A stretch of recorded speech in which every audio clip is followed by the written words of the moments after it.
There are wild creatures in here, some of which are really dangerous if you come across them. And while I'm making a video here, none of those wild animals follow a script. This is actually very exciting. That means that there are cassowaries here. All this stuff in here is all the seeds and the berries that it eats. Have a look at that. Some digested, some half digested.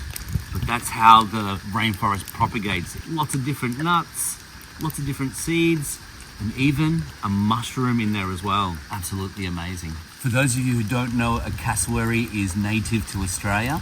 It is a large bird that survived the dinosaur era. Looks quite deadly, has a big horn on its head, and can get quite protective when it has some young. And so if you come across a male with some chicks, keep well away because they are extremely dangerous. But normally, if you see one, just stop, let it walk past you, and you won't have any problems at all.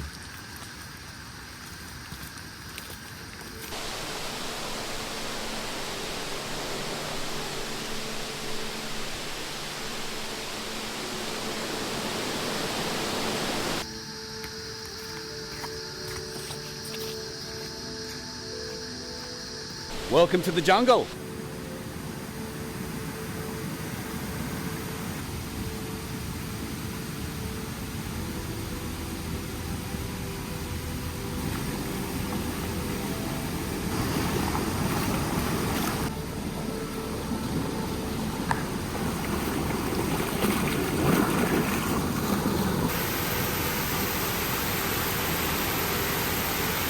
There we go, guys. There's a dead piglet here.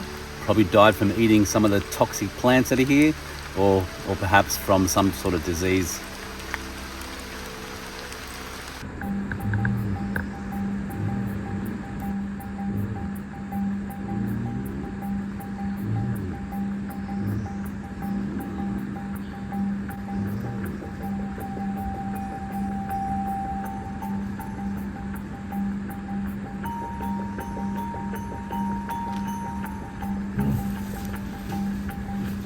There's another wild pig up there. It's a boar, and he came right up to me.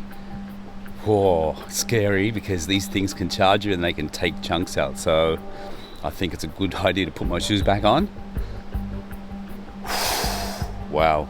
Oh, that was a close call. Never been so close to a pig without a knife, or a proper knife, but even then, you need dogs to hold them down. Feral pigs are an introduced species into Australia. They were brought here in the 1800s. So you've got to be very careful when you're walking through the rainforest, because there are feral pigs absolutely everywhere.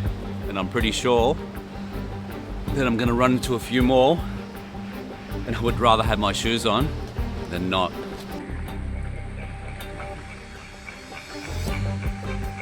All right, shoes are back on. I think I've got about 5 more Ks left to our destination, so we better get a move on.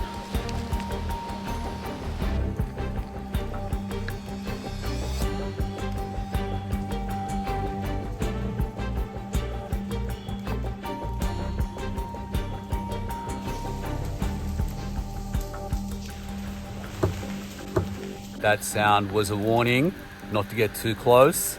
And I've got to remind you guys, cassowaries are extremely dangerous. They have dagger-like toes, which can pierce your abdomen and kill you. And that's what they aim for when they attack you. In fact, they've been known to have killed a few humans already. And now thinking about it, that little piglet had a couple of little stab marks in it. So it may even be that the cassowary killed that pig. They get quite protective when they're mating and quite protective when they've got young. If you come across a cassowary, just stay very clear of them because they are man killers. This is a wild raspberry bush, and unfortunately we're not in the season for them to be ripe yet. It's still flowering, and any berries that are on there are quite green. But normally in the season, these guys can provide you with some nutrients and a small amount of carbohydrates. So yeah, a good find, but unfortunately, wrong season.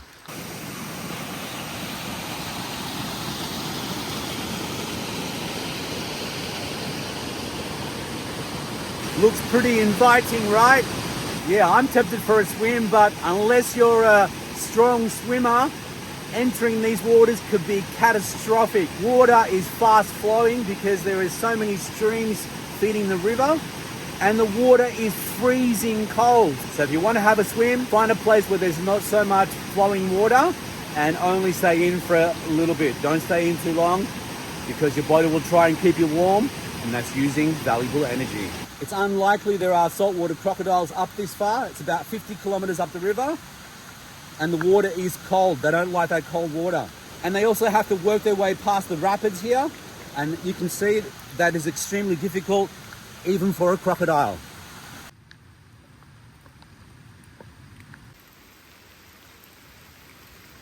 Behind me here is the wild ginger plant. As far as I know, there are two varieties, one that grows to 2 meters and one that grows above 2 meters. The roots from both varieties are edible.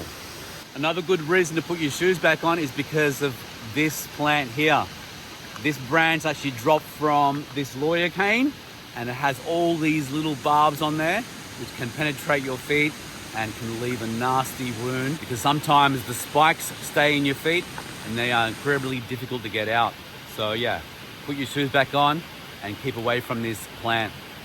The rainforest, because it's so wet, contains a lot of fungi, but unless you're an expert in the matter, I would steer clear away of it, because there are a few deadly ones, but most of them are actually poisonous and will make you very sick. So unless you know, don't go. My watch keeps vibrating to let me know my calorie count and also the amount of steps I've done. So I've already burnt 500 calories and reached 10,000 steps already. Wow. Okay, I think I might need a rest.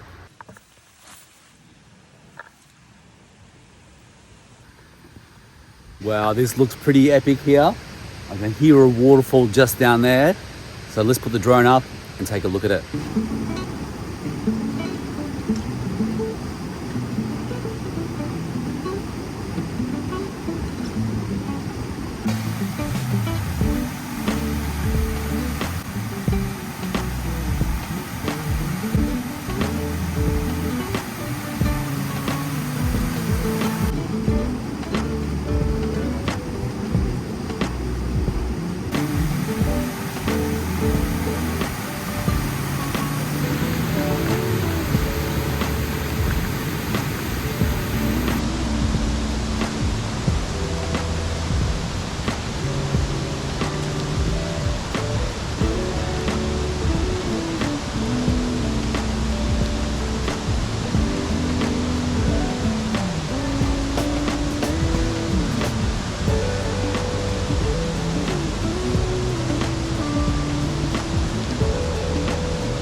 Just noticed a tree here with some cluster figs. It's a cluster fig. They're not ready yet. They turn like a orangey or red color when they are ready. The sap can be a little bit irritating. So yeah, don't pick them like this. I only picked this to show you guys, but yeah, these are edible. Not as sweet as the normal figs that we have, but yeah, once they ripen, definitely edible. Just past 1 o'clock now, and I think what I'll do is I'll get these boots off and have a rest in the hammock because I'm feeling a bit of moisture in my boots. Keeping my feet dry is one of my top priorities, so let's do that. Oh, it feels really good to take my boots off and give my feet a rest. They are a bit moist. Hopefully this rain settles off and we can go and look for some protein, some fish. I did bring a fishing rod, and that's going to be our only chance of getting any nutrients, really. This is the brutal reality of trying to survive in the rainforest, guys. It is living up to its name, rainforest, and it is extremely wet in here. We have plenty of water, as you can see. It's spoiled for choice actually. So let's wait until the rain eases off. That might be tomorrow morning, unfortunately. But when it does, we'll give fishing a crack and see how we go.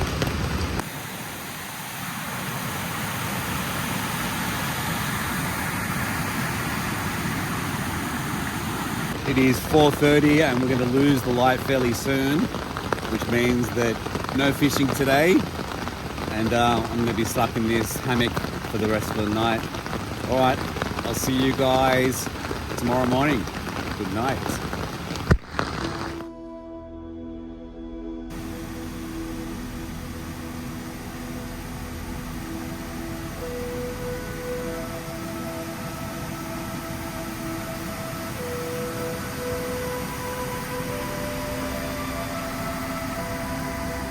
Now 8:30 the next morning, and there was a short break in the weather. I was able to go out and get a drink of water, and then I came back to the tent because it started to rain again. I checked my jacket was soaked, my boots are soaked, everything is soaked. It just hasn't been no let up in the rain whatsoever. And the most important thing for me to do right now is to stay in the hammock and stay dry, and hopefully there's a break in the weather, I can go out and try and catch a fish. This rainforest is one of the wettest rainforests in the whole of Australia because of its geographic location between a set of mountains. For 6 months of the year, it is just rain and rain and rain, which makes survival here virtually impossible. And that was really my mission, to come out here and see for myself how hard it was to survive in these elements. I just had to readjust the fly. I found wherever the fly was touching the tent, it would leak through, and I was getting wet on the inside. So yeah, quick adjustment, fix that. It's another little berry or grape or some kind of fruit.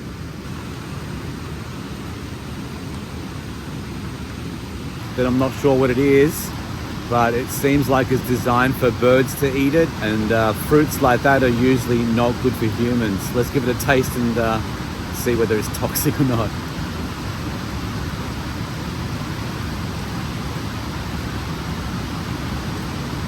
Well, it has some seeds in there.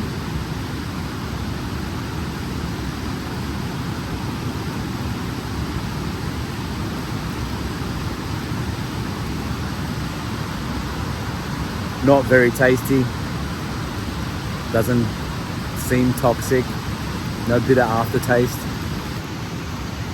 Actually has a bit of a pleasant taste.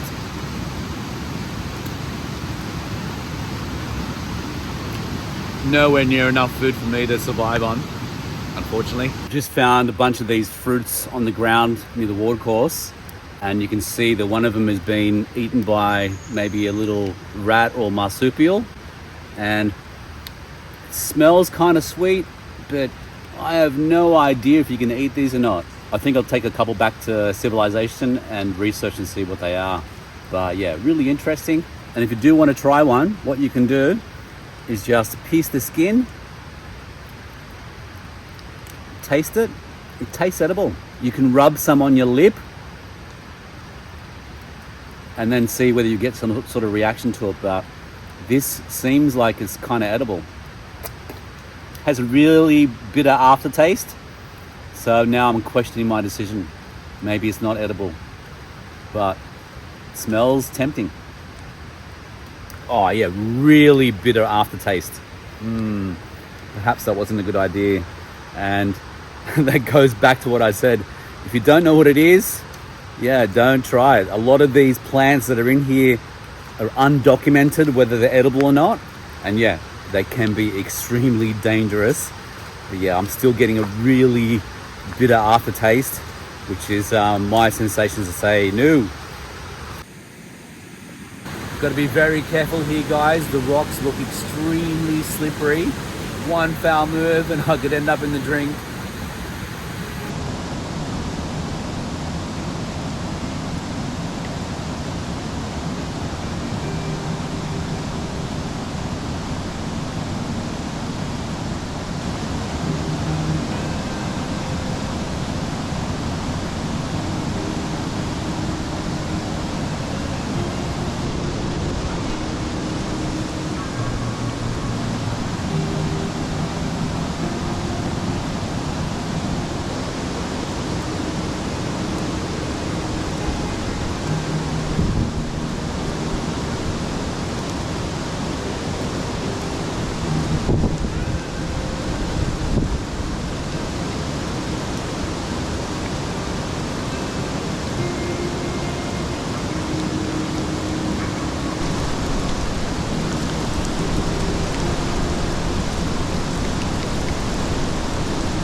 There's a really fine balance between trying to stay dry or getting something to eat. And so I'm trying to find that balance point, but I'm not having much luck. I want to stay dry rather than find something to eat, I think. To survive in the rainforest, you need to find sustenance, and you can find sustenance in the way of nuts and berries, but to survive for an extended period, you need to find protein. And in the rainforest, the only way to get protein is by catching water creatures such as fish or eels. In these circumstances, there was so much water coming through the river that it would have been almost impossible to catch a fish.